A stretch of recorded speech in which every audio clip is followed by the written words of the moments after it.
मित्रों नमस्कार, स्वागत है आप सभी का उत्तर प्रदेश प्रश्नों और उत्तरों के सीरीज वाले क्लास में। कैसे हैं आप सभी लोग? उम्मीद है आप लोग अच्छे होंगे और पढ़ाई अच्छे से कर रहे होंगे। साथियों आइए प्रश्नों को देखते हैं। प्रश्न नंबर 1 है मित्रों, 6वीं शताब्दी ईसा पूर्व के दौरान मथुरा के आसपास के क्षेत्र को क्या कहा जाता था? 6वीं शताब्दी ईसा पूर्व के दौरान मथुरा के आसपास के क्षेत्रों को क्या कहा जाता था? ऑप्शन ए है मित्रों पांचाल, ऑप्शन बी है अंग, ऑप्शन सी है सूरसेन, ऑप्शन डी है मत्स्य। तो 6वीं शताब्दी के आसपास जो है मथुरा के 6वीं शताब्दी ईसा पूर्व के आसपास मथुरा के क्षेत्र को क्या कहते थे? सूरसेन कहते थे। ठीक, सूरसेन मथुरा कहा जाता था। और पांचाल या अहिछत्र इसकी राजधानी थी। अहिछत्र, अहिछत्र ये वर्तमान समय में रायबरेली में है। कहां पर है? रायबरेली। ठीक, और अंग जो है ये बिहार में है। अंग बिहार में है और मत्स्य वर्तमान में जयपुर में है। कहां पर है साथियों? ये जयपुर में है। ठीक, तो मथुरा के आसपास के क्या कहा जाता था? सूरसेन कहा जाता था। अगला प्रश्न है मित्रों, निम्नलिखित में से बुंदेलखंड का लोकप्रिय लोकगीत कौन सा है? बुंदेलखंड का लोकप्रिय लोकगीत कौन सा है?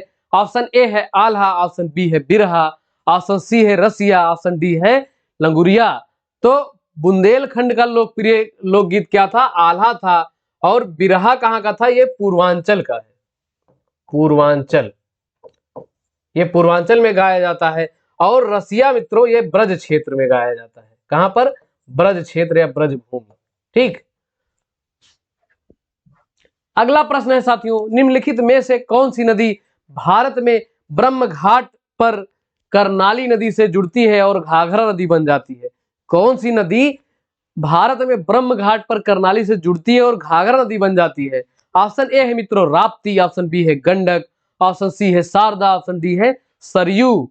तो राप्ती जो है इसके किनारे को एक अपना जनपद है गोरखपुर। कौन सा है? गोरखपुर। ठीक, और ये किससे जुड़ती है? ये शारदा, घाघरा नदी जब बन जाती है तो ये शारदा से जुड़ती है। ठीक, और सरयू के किनारे क्या है मित्रों? ये अयोध्या है। अयोध्या, इसी पे क्या बनाया जा रहा है? Saryu river front. Saryu river front. ठीक, तो ऑप्शन सी इसका सही हो जाएगा। अगला प्रश्न है मित्रों, निम्न में से कौन सा जिला उत्तर प्रदेश के बुंदेलखंड क्षेत्र से संबंधित है? इनमें से कौन सा जिला उत्तर प्रदेश के बुंदेलखंड क्षेत्र से संबंधित है? ऑप्शन ए है फतेहपुर, ऑप्शन बी है जौनपुर, ऑप्शन सी है महोबा, ऑप्शन डी है श्रावस्ती। तो ये जौनपुर तो पूर्वांचल में है। पूर्वांचल में इसे क्या कहते हैं? जौनपुर को पूर्व का सिराज कहते हैं या सिराज ए हिंद। सिराज ए हिंद या पूर्व का सिराज। ठीक, तो ये महोबा जो है साथियों ये बुंदेलखंड क्षेत्र से संबंधित है। अगला प्रश्न है, उत्तर प्रदेश में किस वर्ष सभी सरकारी कार्यों के लिए हिंदी का प्रयोग करना कानूनी तौर पर अनिवार्य कर दिया गया था? उत्तर प्रदेश में सभी सरकारी कार्यों के लिए हिंदी को अनिवार्य रूप से कब बनाया गया? तो ऑप्शन ए है 1997, ऑप्शन बी है 1975, ऑप्शन सी 1900, ऑप्शन डी है 1903।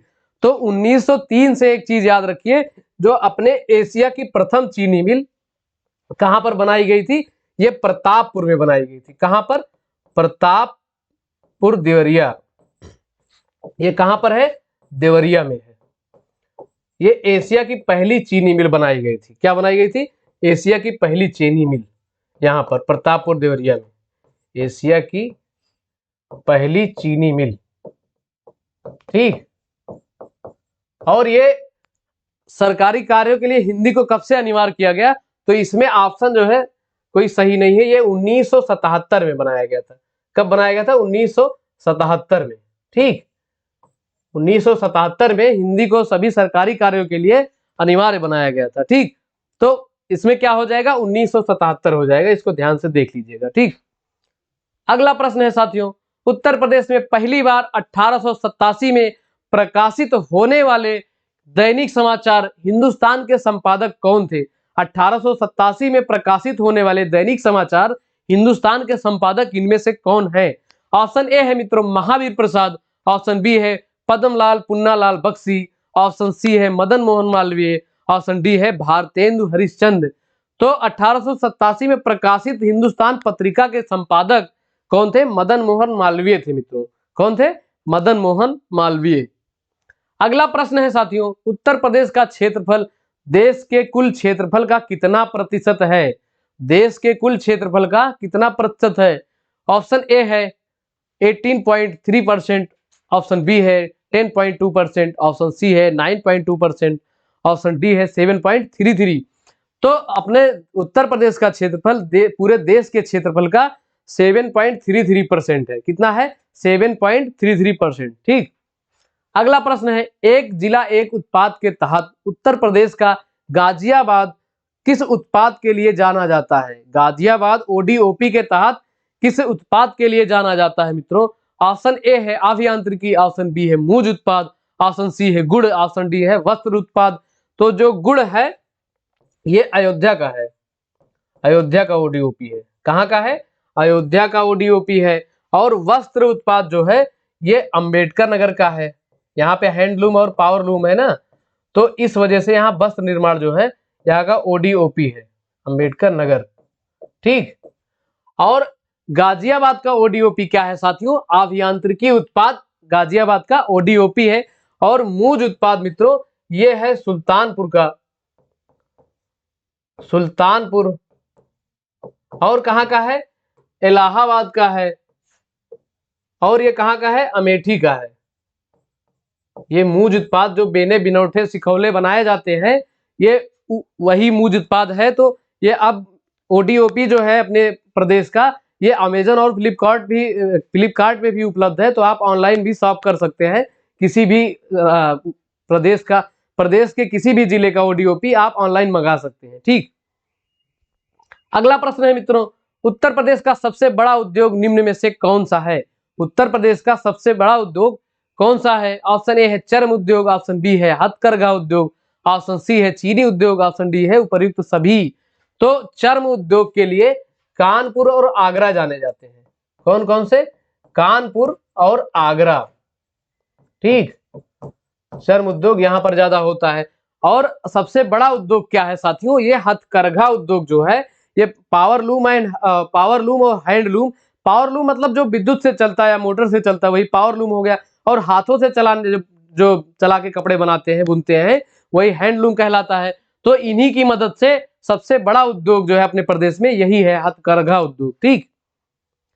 अगला प्रश्न है साथियों, उत्तर प्रदेश की महिलाएं जिन्हें राष्ट्रपति द्वारा नारी शक्ति पुरस्कार से सम्मानित किया गया, वे महिलाएं जिन्हें राष्ट्रपति द्वारा नारी शक्ति पुरस्कार से सम्मानित किया गया है। ऑप्शन ए है आरती राणा, ऑप्शन बी है मीरा माधव, ऑप्शन सी है उपर्युक्त दोनों, ऑप्शन डी है इनमें से कोई नहीं। तो ये आरती राणा जो है ये लखीमपुर की है। कहाँ की है? ये लखीमपुर की है। और एसटी है, शेड्यूल कास्ट मतलब जनजाति है, लखीमपुर की जनजाति है। और मीरा माधव जो है ये जौनपुर की है, जौनपुर की है।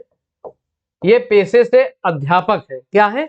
या अध्यापिका इन्हें बोला जाएगा, अध्यापिका। ठीक। तो इन दोनों महिलाओं को नारी शक्ति पुरस्कार से राष्ट्रपति द्वारा पुरस्कृत किया गया है। ठीक। तो सही उत्तर क्या हो जाएगा? ऑप्शन सी उपर्युक्त दोनों। अगला प्रश्न है मित्रों, Bharat heavy electronic limited Uttar Pradesh के किस जनपद में स्थित है? भारत हैवी इलेक्ट्रॉनिक का मतलब क्या हो गया? भेल, BHEL।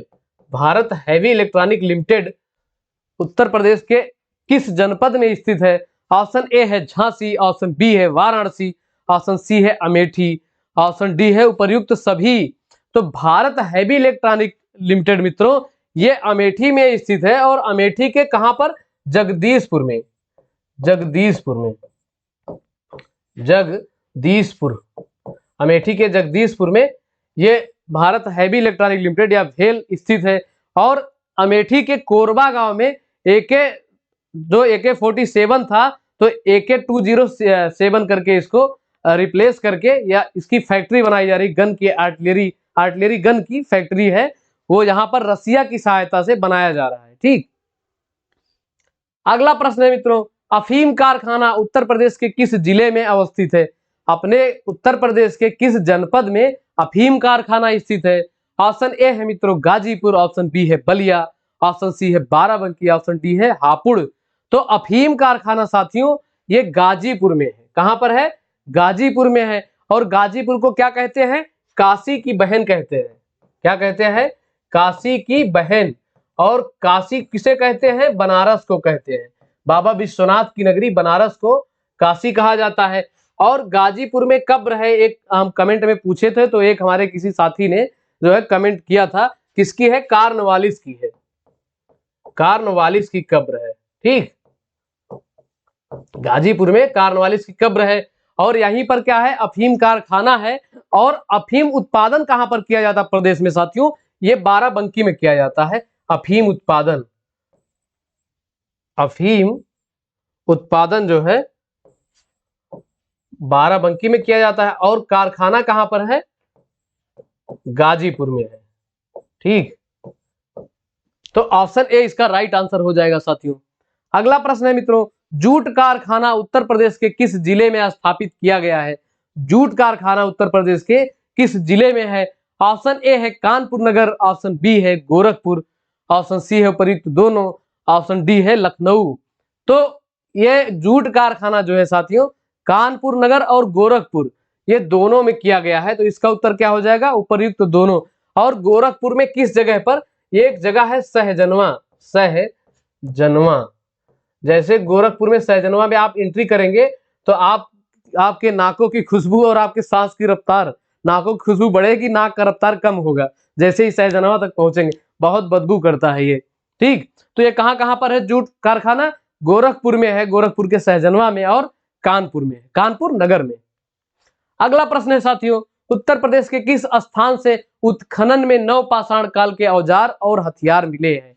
उत्तर प्रदेश के किस स्थान से, किस जिले से उत्खनन में नवपाषाण कालीन औजार एवं हथियार मिले हैं? ऑप्शन ए है सोनभद्र, ऑप्शन बी है प्रतापगढ़, ऑप्शन सी है बुंदेलखंड और डी है उपयुक्त सभी। तो प्रतापगढ़ का आंवला कभी मत भूला करिए। क्या है? आंवला। ये पूछा भी जाता है, बार बार पूछा जाता है। ठीक, तो ये उपर्युक्त सभी जो है सोनभद्र, प्रतापगढ़ और बुंदेलखंड में उत्खनन से नवपाषाण कालीन औजार और हथियार मिले हैं। अगला प्रश्न है मित्रों, देश के कुल 18 रेलवे जोन्स में से उत्तर प्रदेश में कितने रेलवे जोन हैं? देश में कुल कितने रेलवे जोन हैं? 18 हैं। उनमें से अपने प्रदेश में कितने हैं? तो अपने प्रदेश में 5 हैं साथियों। ठीक, और कौन कौन से हैं? पहला है उत्तर रेलवे। क्या है? उत्तर रेलवे। और दूसरा है पूर्व रेलवे, पूर्व रेलवे। ठीक, दूसरा क्या है? पूर्व रेलवे है। और तीसरा क्या है? तीसरा है साथियों मध्य रेलवे या उत्तर मध्य रेलवे। पहले उत्तर मध्य रेलवे, ऊ मारे का मतलब उत्तर मध्य रेलवे, ये तीसरा हो गया। और चौथा क्या है? चौथा क्या है? मध्य रेलवे, मध्य रेलवे। ठीक, और एक बचता है पांचवा, क्या है? पूर्व मध्य रेलवे। क्या है? पूर्व मध्य रेलवे, पूर्व मध्य रेलवे,